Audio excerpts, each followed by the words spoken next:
First of all, let me say that I am highly grateful to the director of CSIR NIO for extending this invitation and for giving me this opportunity to speak. And as he mentioned, I am a student of science, and I was trained as a geneticist, but then over the period of time I moved to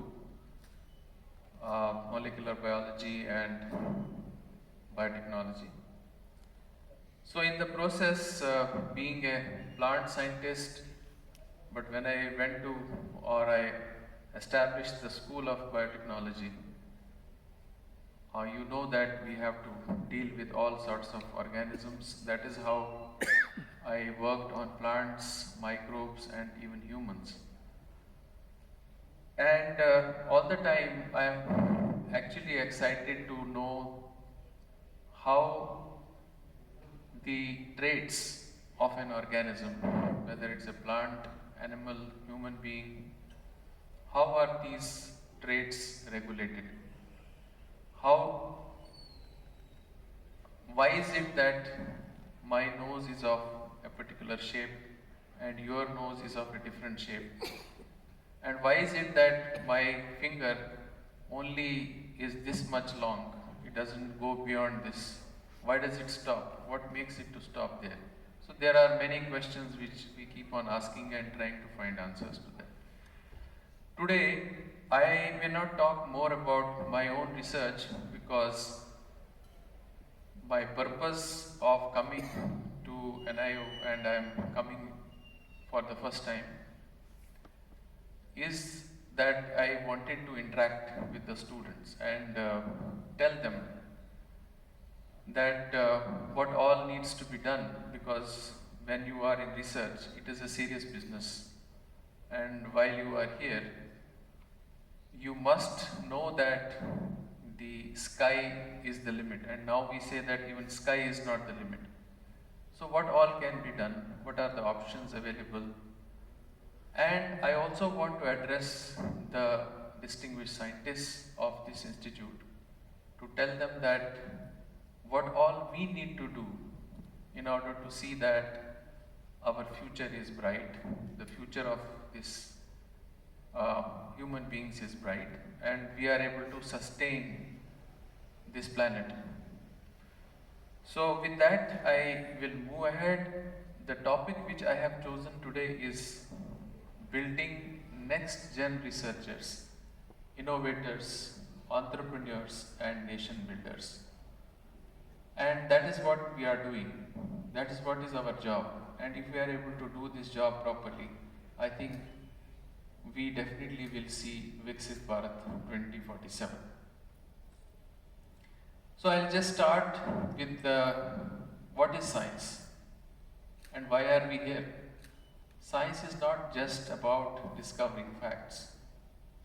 It's about fostering a spirit of inquiry, promoting innovation, and the final thing, creating a better world for all. Science has no boundaries. Science doesn't look to the country, to the boundary, to the border. It is trans-border. It's for the entire humanity. Whatever you are doing today is for the entire humanity. Now, how to become a good scientist? Of course, I will not spend much time on this. First and foremost is embrace curiosity. You must have a burning desire to know, to explore the unknown, and to question the status quo. If you don't have curiosity, then you can't be in science. This is the first and foremost thing. Second, persevere through failure. As I said in the morning also, PhD program is a program which is full of failures. You may not get success every time. When you are laying an experiment, conducting an experiment, you may not succeed. But that is what it is. There are failures and you have to persevere through those failures. Collaborate and network. That's very important. In this era, where we are, 21st century, if you are not collaborating, if you are not working together with other people, you won't be able to reach the achieve something, because you cannot do everything alone. Embrace multidisciplinarity. Always look at a problem from through different disciplines. That's very important. The different disciplines should come together and solve a problem. Communicate your findings. Again, very important. You may have done wonderful work, but if you are not able to communicate, it's not going to help you. Today's world, you need to actually tell the people what you are doing. It's more important that you communicate, and communicate effectively. Then be ethical and responsible. Very important. I think when somebody talks to me that there is 10% plagiarism is actually allowed by UGC also. So I am saying that why should there be even 10% plagiarism? In my opinion, 0% plagiarism is acceptable. Be ethical and responsible. That's very important. Stay resilient. There will be moments of frustration, as I told you, but then you'll be doubting yourself, self-doubt and exhaustion. Remember why you started on this path and keep moving forward. Another very important point is never stop learning. Never think that I have understood everything, I know everything. Nobody knows everything. What you are working on is a very, very specialized area, and for your PhD you select a more specialized area. So you know only something about that particular specialized area after doing PhD. So you are not actually aware of everything. So don't be under that impression. Believe in your potential. That's always important. You should have the confidence, and inspire others. Help others. We are here to help each other. That is how we will move ahead. We are not here to be selfish, that we do something on our own only. I was working in a lab where there was a Chinese student. I just don't want to say negative things, but definitely I would like to mention that I was on a postdoc and there was a Chinese student also. And whatever modifications she would do to the protocol, she would actually write it in Chinese. So it was very difficult for me to understand whether she has exposed this thing for 10 seconds or 15 seconds, because I didn't know that. So finally one day I told her, I said, if you continue doing this, then I think there is no place for you in this. I will go and talk to the supervisor and tell him that you be in some other lab, because this irritates me, that whenever you are writing, you write it in Chinese. So the point is that we don't have to be selfish. We have to help, support each other, and that is how the spirit of research goes. Now the question is, it's for the scientists, it's for the teachers, how to nurture and produce the science leaders of tomorrow. Now in a world that is becoming increasingly reliant on scientific innovation, it is essential that we equip our youth with the skills, mindset and values. Values are very important.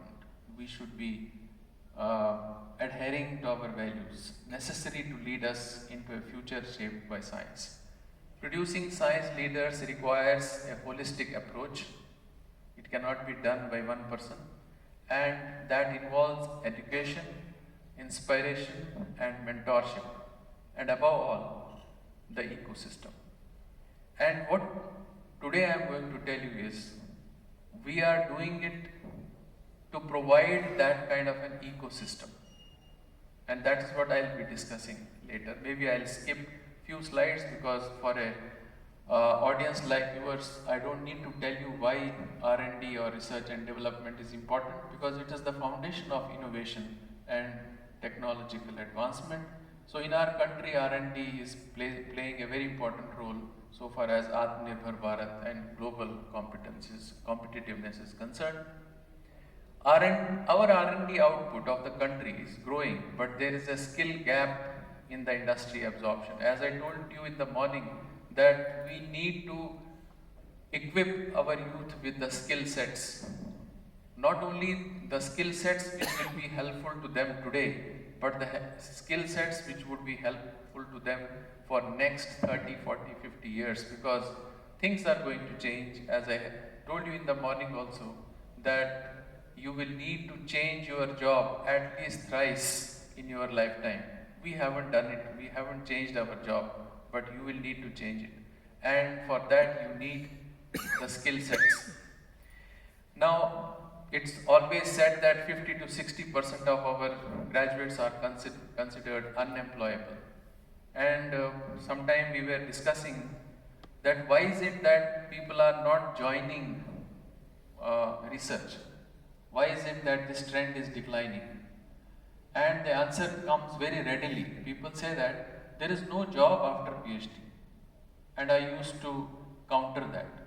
I would tell them always that whatever interviews I have conducted while I was the Vice Chancellor, I did not see anybody who had good knowledge, whose fundamentals were clear, good publications. I did not see even one candidate who didn't get a job. So in my opinion, there's nothing like scope. There is no scope in this particular subject, or there is no job in this, because when we say job, we always connect job with the government job. But that is not going to be the case. You have to have, there are so many options available. And I will also not talk about this because you must be reading about this. Our Global Innovation Index has gone up to 40 now. There are lots of things happening in the country. Missions are there. Let's see at the kind of research ecosystem. And it is not bad, let me tell you. It's not bad. I did conduct a survey of the ecosystem which is available in other countries, what they are doing actually for their research scholars or students. And I found that we are not behind. We do have a research ecosystem in terms of funding, strong fellowship ecosystem. You know about CSIR fellowship, most of you must be having. Inspire, PMRF, NPDF, now with ANRF coming forward. Then research infrastructure, especially in CSIR laboratories, IITs, IIC, ICERs.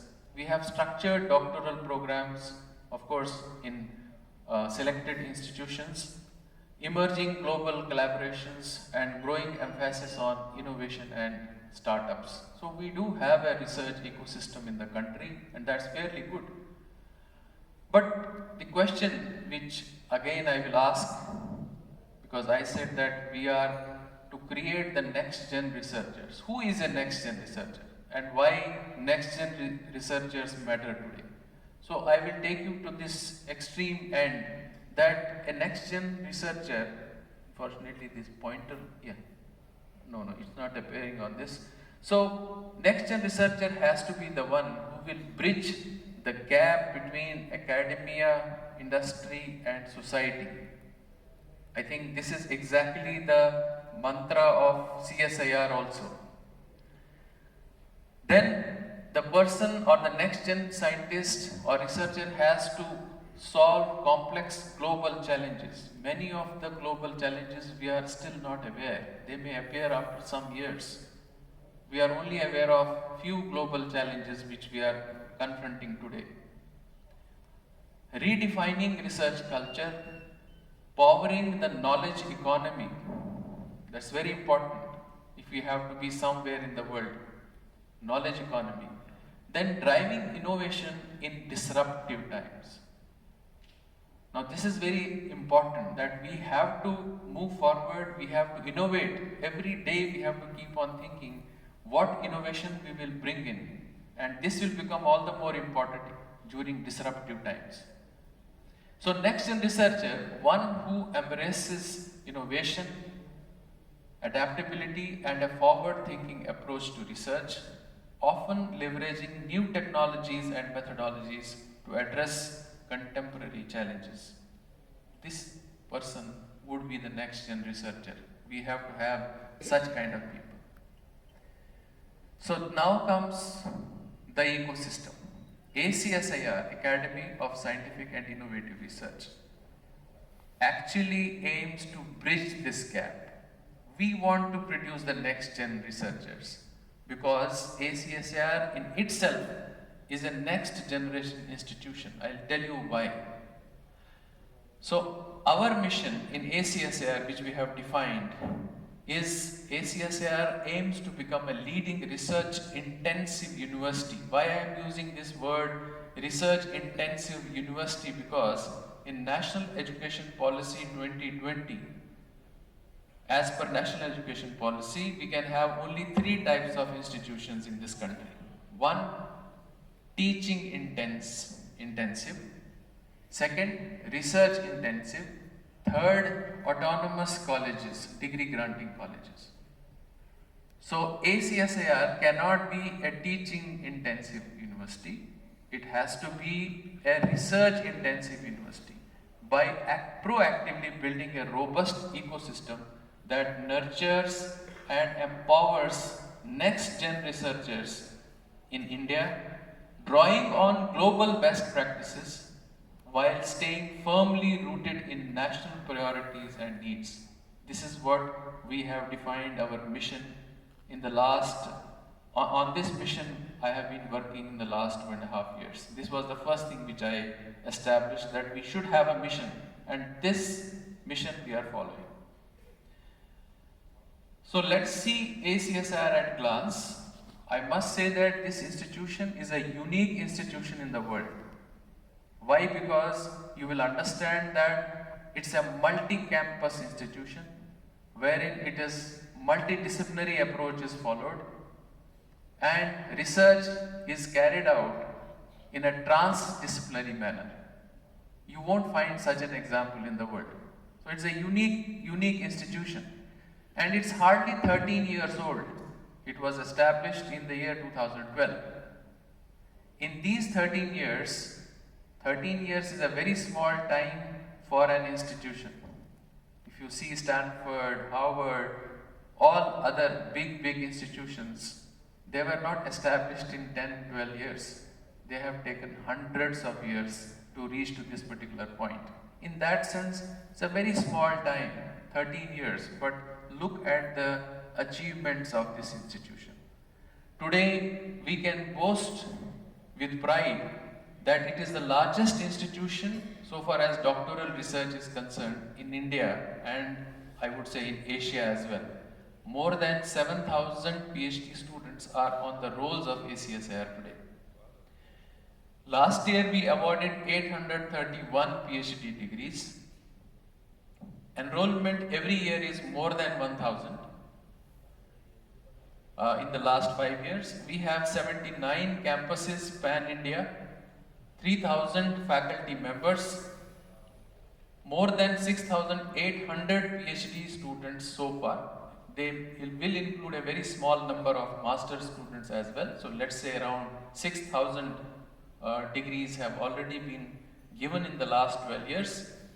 More than 25,000 publications by AcSIR students, best journals, prestigious journals of the world they have published, and 327 patents, which appears to be a very small number compared to what CSIR has got, but these are the patents where the student name is there in the patent. We are not including other patents where the student name is not there.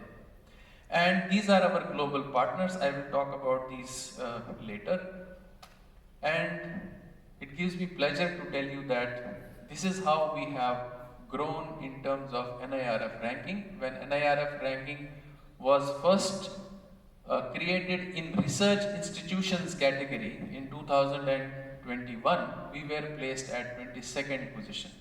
And over the years, we have risen up. Last year we were 11th, and this year, 2025, we are at the 9th position. And if you see who are the institutions who are above us, that means first 8 institutions, you will see that they are the institutions which have been established many decades back. Indian Institute of Science, Bangalore, few IITs, IIT Madras, IIT Delhi, and IIT Kharagpur, and maybe one or two more institutions, and all other institutions are beyond us in terms of research.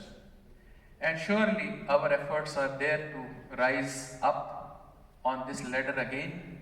So let's hope that with your active support, because this ranking is not because of me, this ranking is because of you. You are contributing to this ranking. It's your publications, it's your patents, your output, everything is there. That actually gives us the power to go up, the confidence to go up. And in terms of Center for World University Rankings, again we have retained 9th position. And the world rank is 736 out of 1,000 institutions which have been ranked. That is top 3.5% in the world, and regional rank in Asia is about 214. Now, as I said, we want to make AcSIR a next-gen institution for different minds to interact and innovate.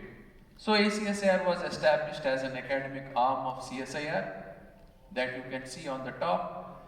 In 2023 December, all 28 national institutes of ICMR got associated with AcSIR. And then we have few DST institutes, we have industries with us, 3 non-government institutions, foreign universities with us. And recently we signed, on 15th July, we signed an MOU with ICAR, Indian Council of Agriculture Research. And just 3 days back, we gave approval for association of all 10 institutes of Ministry of Earth Sciences. So now our number is 89. We have gone up from 79 to 89. But number is not very important here. What is more important is that all the scientific organizations, major scientific organizations of the country, leave aside ISRO and BARC, all others are now on the same platform as AcSIR. They are all AcSIR associated centers. And then you can understand that the kind of opportunity they bring in for doing cross-disciplinary and interdisciplinary research is immense. You can have now supervisor from, the main supervisor maybe from your lab and a co-supervisor from some other lab, or another co-supervisor from some other lab, and do interdisciplinary research or cross-disciplinary research, have research projects, do research and advance research frontiers. And we are thinking, that's why the point there. See, whatever we do has to be socially relevant. So we are also thinking in terms of associating social science and humanities group with AcSIR so that we are able to actually find out the social relevance of our research. So what does AcSIR ecosystem offer you? It offers you cutting edge research, multidisciplinary areas, world-class infrastructure, international collaboration, and eminent mentorship from scientists and faculties. So these are 79 ones, except MOES. As I told you, it is only 3 days back that we have got them included. So these are 71. So you can see the red ones are CSIR labs, green ones are the ICMR labs and other institutes.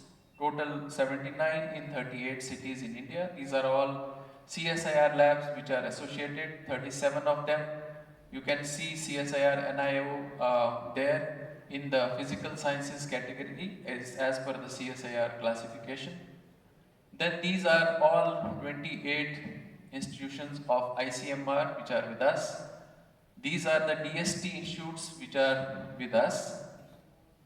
Then autonomous and non-government institutions, and some ministry institutions like Wildlife Institute, National Institute of Biologicals, and so on.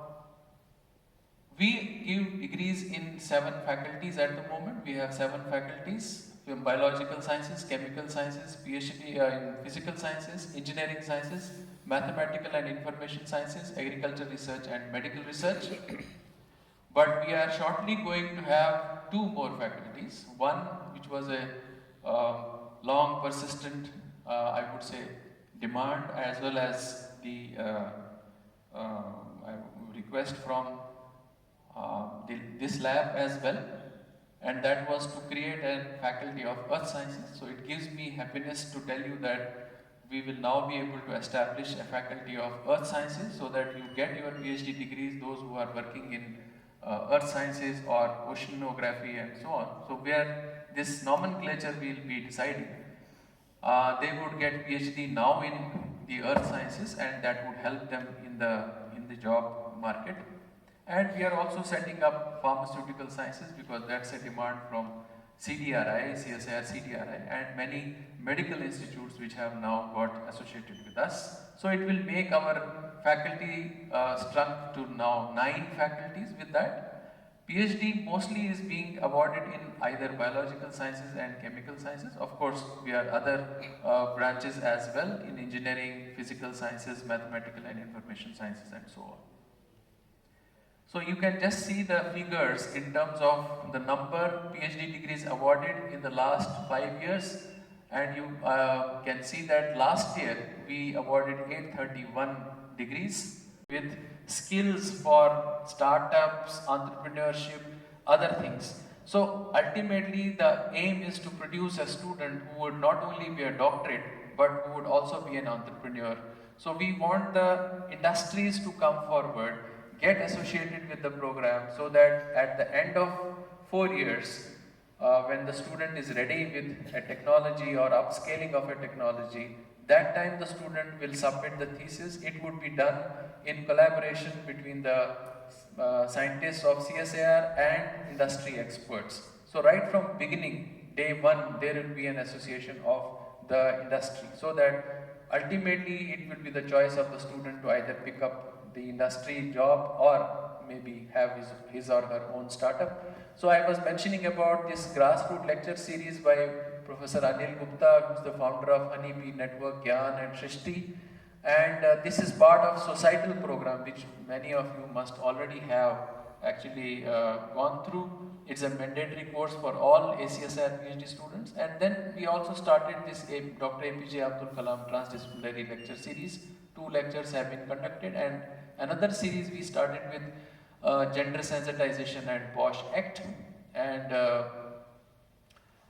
these are the 2. First one was given by Dr. R.M. Bashelkar, our former Director General of CSIR, in October, and in April this year we had Dr. S. Shivram speaking at NCL Auditorium, wherein he talked about the topic mentioned. And we are trying to do digital transformation, complete digital transformation of ACSIR in terms of admission through online mode. This is implemented, and now we are actually implementing Samarth of the Government of India portal. New ACSIR website has been launched recently, and thesis submission and evaluation system will be completely online, hopefully by December, because we are doing it at a fast speed now. Then this is the new website of ACSIR, and it has many other new features. Science and humanities with ACSIR, we are trying to understand how best we can do that. We don't want to have an institute of social sciences with us, but then we want to have that flavor of social sciences in our system. Expanding ACSIR's global footprint, we are trying to sign MOUs with the international universities, and bridging research and industry gaps by starting with this iPhD program, nurturing innovation and entrepreneurial thinking. Collaborative research degrees with other universities, IITs and AcSIRs. That discussion is also going on, that while we are doing joint PhD degrees with institutions outside India, why not with the prestigious institutions within India? So that discussion is also there.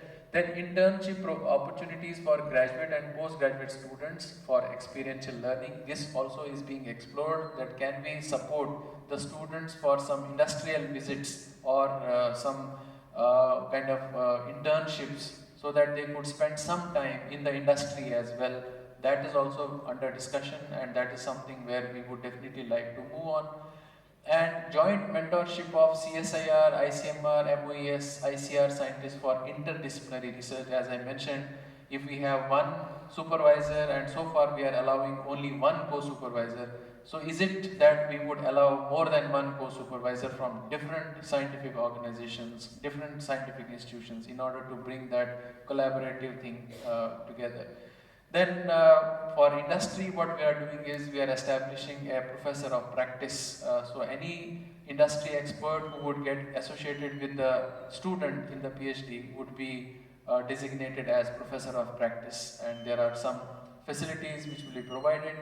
And last thing which I want to mention, that we are taking now good care of the emotional well-being of our students. So all the 7,000 students who are registered with ACSR will get an opportunity of getting connected to the counselors, to the best counselors who would be talking one-to-one to them, and that will be entirely a confidential exercise. Nobody else will come to know that you have spoken to a counselor, so that there is nothing like no stigma and other things attached to it. And that has started. We have signed the agreement with Your Dost, and shortly they'll be holding sessions for the students to tell you about various features of Your Dost. Let me say that that's an opportunity for those students who feel low, who sometimes during their PhD journey feel that they need some counseling or things like that. And it will, again, as I said, it will be accessed through your email ID, and it will be a one-to-one interaction and nobody else. It will completely be a confidential thing which will happen. I hope this is the last one. Yeah, you know our presence in social media. Please keep on following us, and you will come to know many things about how we are moving ahead. And in fact, almost all platforms we are there. So keep on just following that. Now, in the words of Vikram Sarabhai, there are no shortcuts in evolution. And this reminds us that building the next generation of researchers is a long, rigorous, yet transformative journey. And let's work together. It's not possible for me or you alone to do it. So when we say next-gen researchers, it is a collective responsibility.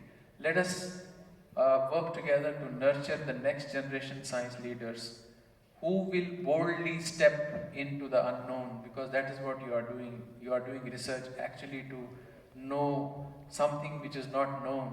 So boldly step into the unknown, unravel the mysteries of universe, and lead us towards a brighter, more informed, and scientifically empowered future. Thank you so much.